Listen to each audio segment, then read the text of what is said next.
increasing, as I made a commitment to this country, that we are going to be a country that is focused on saving. For a very long time, we ignored the saving component. That is why, as a percentage of GDP, we are among the lowest globally. We are at less than 10%. Other countries are all the way to 50%. So we're going to do more with our NSSF. We are going to do more with savings so that we can save and be able to fund our own development using our savings. I want to encourage counties to work with us in that space. Let me finally, after saying that on source of revenue and doing everything that we are going to do, the fifth thing I want us to talk about, finally, to agree on, is on the subject I already mentioned of corruption. Good people, it is not going to be business as usual. I want to say this with clarity. It is not going to be business as usual. It cannot be the case that we lose revenue, that we cannot deliver public service because a few people decided to go away with public money. It's not going to happen. It's not going to be business as usual. We will do whatever it takes. Whoever it is, whatever office you occupy, whatever friends you have, it will not be business as usual. I want to say that with clarity because I know in here we have very senior officials of both county and national government, so that when whatever happens, happens, let nobody say, I wasn't given notice. Everybody has notice. Those are the 5 things I wanted us to agree on. Let me finally say that on the subject of debt, I have made myself very clear.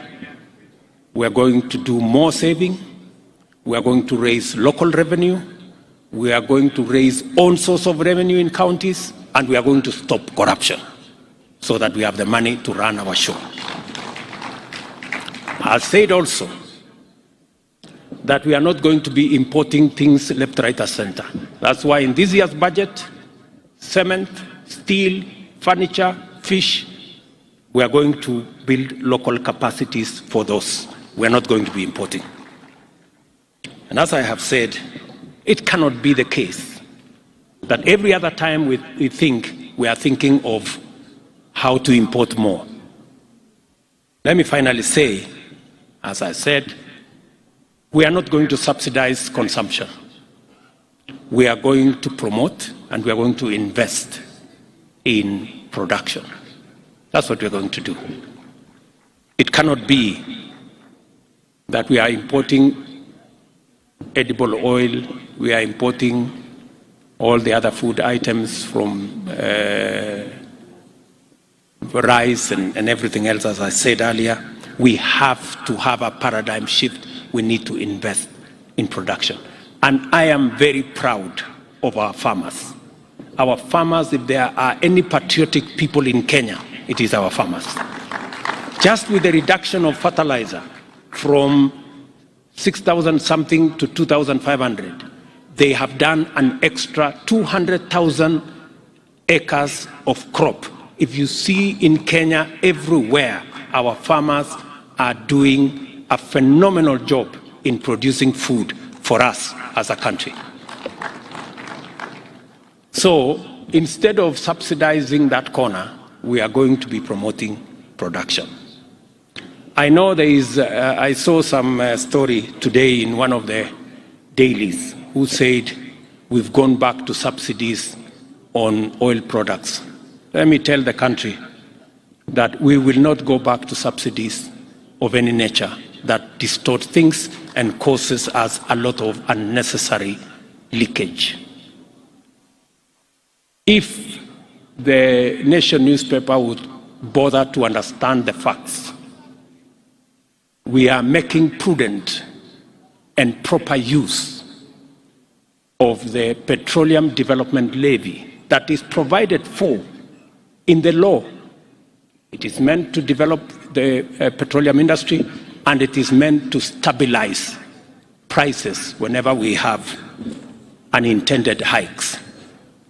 Instead of the nation commending us for using the petroleum development levy as was provided for in the law, they have decided to be negative.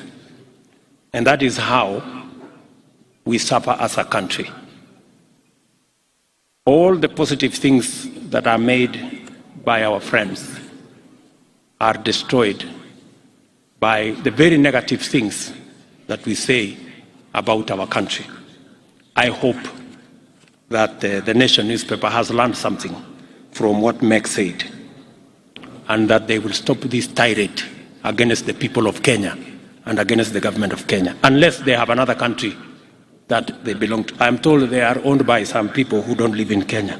Maybe that's why they don't give a damn about what happens to our country. Let me finally, I've said finally several times,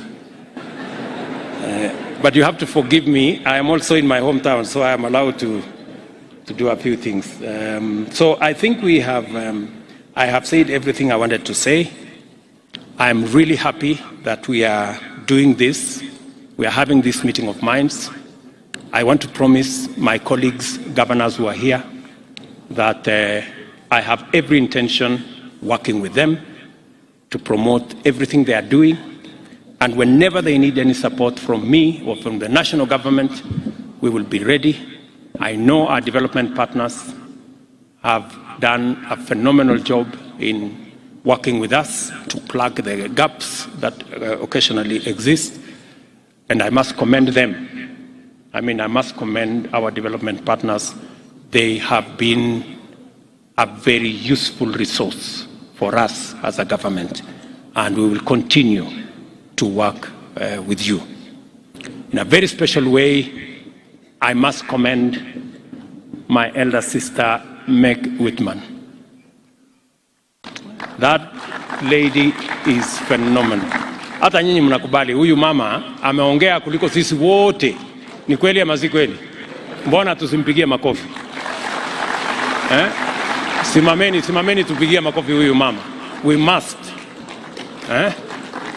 Tumpigie makofi huyu mama and all our development. Thank you very much, Meg.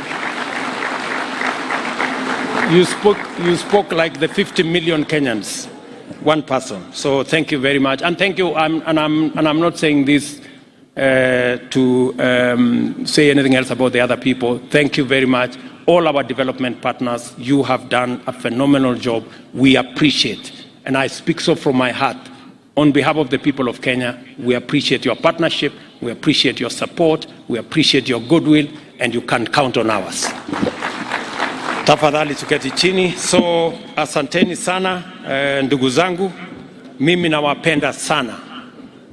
I truly love you guys. Na nawatakia baraka ya Mungu. Hiyo maneno ingine, najua MCS wamesema wanataka kubook appointment ya kuongea na mimi. Mimi niko tayari. Nishamwambia watu yenu ya kwamba unajua kuna maneno ingine tunaongea nyuma ya hema. So hiyo maneno ingine tutaongea juu ya hema. So na mambo ile ingine we will engage. Asanteni sana. God bless you and enjoy your stay. It is now